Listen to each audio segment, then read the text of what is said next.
29 бөлүм. Адашуу. Жайлоого жеткенден кийин кара булут түз эле эч жакка кайрылбай Куттемир Каганын өргөсүнө барды. Каган жубайы Сунайым Каган айым менен отурган кез эле. Ал жай сурашкандан кийин эки колун бооруна алып, сыңар тизелеп отура калды да Айбарчанын колун сурады. Куттемир Баяс менен антташып койгонун, Кагандын сөзү эки эмес экенин, Бектур баатыр Кагандын аш өтөөрү менен тойго келе турганын айтты.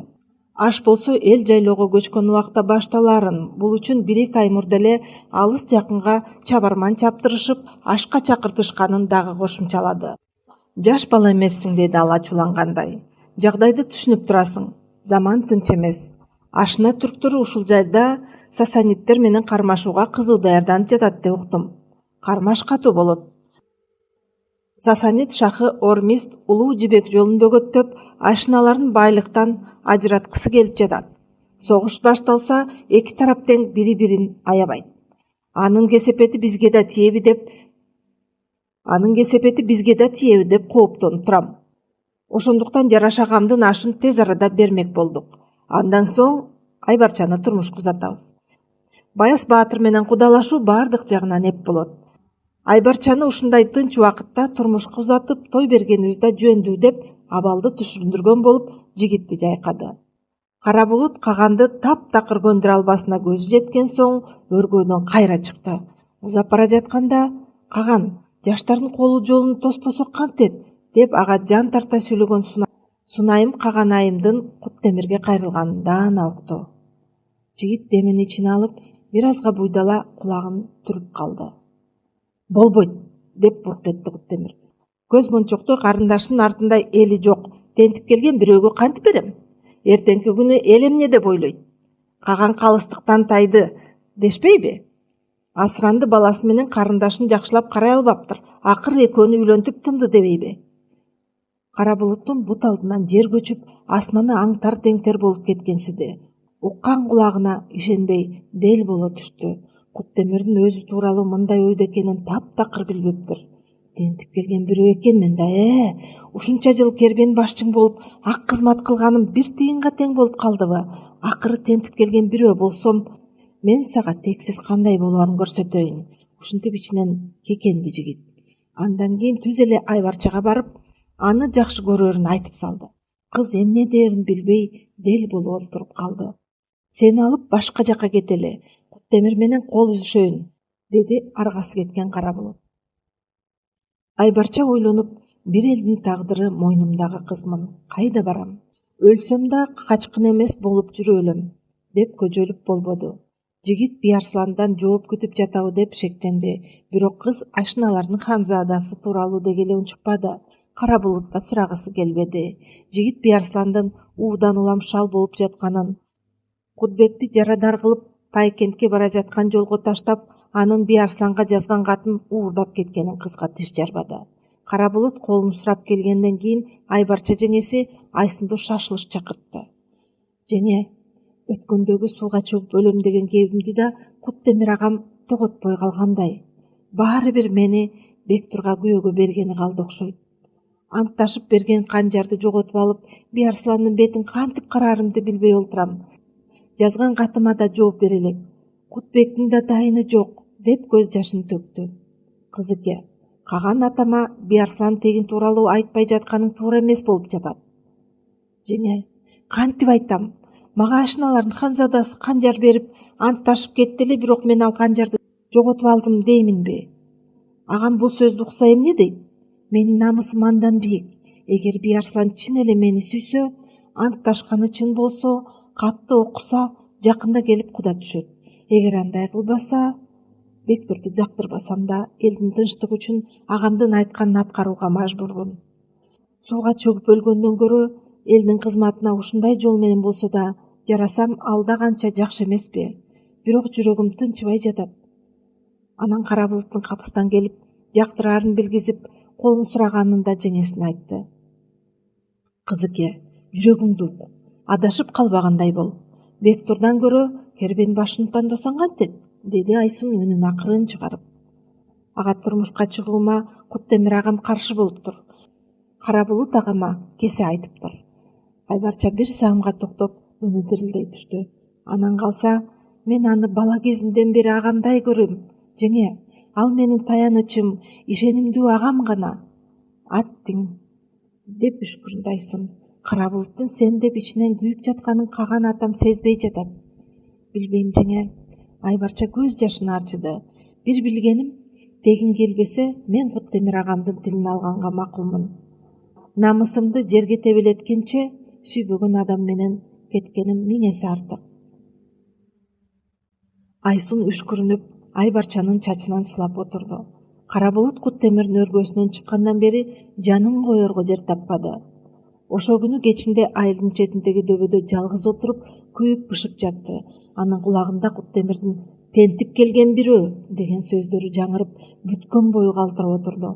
Ушунча жыл Куттемирдин оң колу болуп, кербендерди коргоп, кагандыктын казынасын толтуруп жүргөн кызматы бир заматта эч нерсеге арзыбай калганы ага абдан оор тийди. Тентип келген бирөө дейсиңби? Кабыл атам кечээ бозулган кезде эле асырап алды. Менин өз атам кара арабалуулардын кабыланы, атактуу аскер башчы Саябан Баатыр экенин унутуп калдыңбы, каган? Же атамдын элибиз үчүн төккөн каны бир тыйын болуп калдыбы? Мейли. Сен мени тааныбасаң, мен сага Саябандын уулу кандай болоорун, тексиз дегендин өчү кандай болоорун көрсөтөйүн. Сен мени баалабасаң, мен да сени аябайм. Карындашыңды сен айткан Бектурга бербейм. Аны бул азаптан өзүм куткарам. Өзүм менен кошо алыс жакка алып кетем. Алтыным жетиштүү, колумда күчүм бар. Сенин бул баздыгыңды Айбарчага да көрсөтөм, деп ичинен кекенди жигит. Анын оюнда бир гана максат калды. Бектурду жок кылуу жана Айбарчаны Куттемирдин туткунунан бошотуу. Ал Айбарчаны бул аргасыз никеден куткарып, аны менен бир жаңы жашоо баштоону кыялданды. Кара булут белиндеги курч канжарын кынынан чыгарып, айдын жарыгына чагылышкан мизин тиктеп туруп, сени эч кимге бербейм, Айбарча. Же сени бактылуу кылам, же кара жерди жазданам, деп өзүнө өзү ант берди. 30-бөлүм. Бектурдун өлүмү. Бир аз убакыттан кийин кыр-куруу кыргыз эли чогулуп, даңазалуу жарашкагандын ашын беришти. Жайыкка эл жык толуп, добулбастар дөңгөрөтө кагылып, айчыктуу кызыл туулар түшүрүлүп, аза күтүшүп, кагандын артында калган жубайы жети каш кайрадан айдай бетине тырмак салды. Кайын кыйлап, тал ыйлап, караган жандын баары ыйлап, карыда ыйлап, жашыды ыйлап, калың журттун баары ыйлап, көз өткөн журт эгесин акыркы ирет эскеришти. Жанын түбөлүктүү көкө теңирге ушинтип узатышты. Миң булактын жайлоосуна келген элдин көптүгүнөн кылкылдап, келген жылкы жаны бардын көптүгүнөн мал оттой берип, жашыл тулаңдар такырга айланып, боз чаң асманга учуп, мунарыктап калды. Мындай бараандуу конокту кыргыздар гана тоса алат, мындай шаанени кыргыздар гана жасай алат. Ушундай жерде келечек аныкталып, чоң жыйында кеп кеңеш болот. Дал ушул ашта кыр-куруу кыргыз бектери чогулуп, касыбыз ким, досубуз ким? Заман акыр, жер такыр болуп бара жаткан кезде каганатты кантип сактап, бир туунун алдына чогулуп турушубуз керек дешип кеңешти. Дал ошол кыргыздарда аш өтүп жаткан күндөрдө Ормиз шахтын кара чыйырткедей каптаган сансыз колу түрк каганатынын бекем чеби болгон Темир Капка калаасын басып алып, өрттөп, ага жакын турган бир нече кыштактарга жана калааларга чабуул жасашты. Сасанид аскерлери калаа тургундарын кылычтап, карлар менен жаш балдарды аябай, элди боо түшүрүп кырды. Эптеп аман калгандар качып, жол-жолдо самсып, Пайкент менен Чачка карай агылды. Аязхан болгон күчүн топтоп чечүүчү беттешке даярданды. Аязхан ашка жиберген чакан топту баштаган акылман кеңешчи Алпирен Айбарчага куда түшкөндө мындай кой ордонун ички сырын сактап, ууланган тегиндин тил ооздон калып шал болуп, тирүү өлүккө айланып төшөктө жатканын эч кимге билгизген жок. Эки тараптын кандуу калабасы башталганын уккан Айбарчанын үмүтү биротоло өстү. Калайык калк кырылып, каганат өрттөнүп жатканда Биярсландын мен ойлогонго чамасы кайдан болсун? Ал азыр мен үчүн эмес, бүтүндөй элинин жаны үчүн кан кечип согушта жүрөт го, деп анын амандыгын тиледи. Бир чети баарын өрт чалып жатса да, чабарман чаптырып да болсо куда түшөрүн эскертип койбогон Биарсланга таарына түштү. Айбарчанын көк беттиги анын тагдырын чечип койду. Ал сүйөм деген Биарсландан бир кабар күтүп, жүрөгү канай бергенден тажады. Кыздын намысы ойгонгондо ал махабаттан да бийик турган элдин тынчтыгын тандады. Куттемир агасы менен Баяс баатырды жоолаштыргысы келбеди. Элдин жердин тынчтыгы деп Бектур баатырга турмушка чыгууга аргасыз көндү. Эки чоң өлкөнүн ортосунда согуш чыкканы тууралуу кабарга баарынан да Кара булут катуу сүйүндү. Аш өтүп жаткан учурда эле хан бийкени алып кетсе болмок, бирок бул кезде күзөт катуу болду. Анан калса Кара булут акыркы иркмемдерге чейин хан бийке Бектурга күйөөгө баруудан качып, өз эрки менен аны ээрчип кетүүгө макул болобу деп үмүттөндү. Ар бир кадамын кылдаат эсептеп чыкты. Анын оюнда Бектур деген чалабышкан ашкабактай болгон боз жигит той кылмакка күбөлөп келсе, уу кошулган кымызды берип, аны өлтүрмөй болду. Инисинин өлүмүнөн кийин Баяс баатыр чыр баштаарын ойлоду. Бул ызы чууда Айбарчаны алып качыш оңой. Ашналар согуш менен алек. Куттемир Баяс баатыр менен алек болуп жаткан маалда Айбарчаны алып күнчыгыштагы Чанаанга качмай болду. Ал жерден аларды Куттемир да, Биарслан да таппайт. Ашка келгендердин аягы үзүлүп электе Кыяз баатырдын уулу Бектур Айбарча хан бийкеге үйлөнүүгө келди. Той башталганына мына бүгүн 7-чи күн болду. Жар көрүшүү каадасынан кийин Бектурду тындым кылууну ойлогон Кара булут жигит башы бий мырзаны ээрчитип, 5 салаа болуп аккан Жайык суунун жээгиндеги кыз оюну өтчү жерге жөө келди. Мысыктан улам маңдайына чыбырчыктай чыккан терини арчып, күйүккөнүн басып, жашыл туланга олтура кетти. Кечинде акыркы ирет барып Айбарчага жолукту. Эч кимге зыяныбыз тийбесин, экөөбүз качып кетели, жергенен бизди батырып алар эл да табылат, деп Айбарчадан сабынып суранды. Кыз мис дейп, эч жакка кетпейм, кетсем чуу чыгат. Той үстүндө уят кылганым үчүн Бектур болбосо да Баяс баатыр чыр чыгарат. Куттемир агамды өмүр бою кепке кемтик, сөзгө сөлтүк кылып, бүтүндөй бир журттун башын жер караткым келбейт, деп көжөрдү. Мейлиң, деди ичинен Кара булут. Бирок бул намыс көйлөгүңдү каган баалайт болду бекен. Кыз оюну болгон күндүн шааниси өзүнчө бир керемет эле.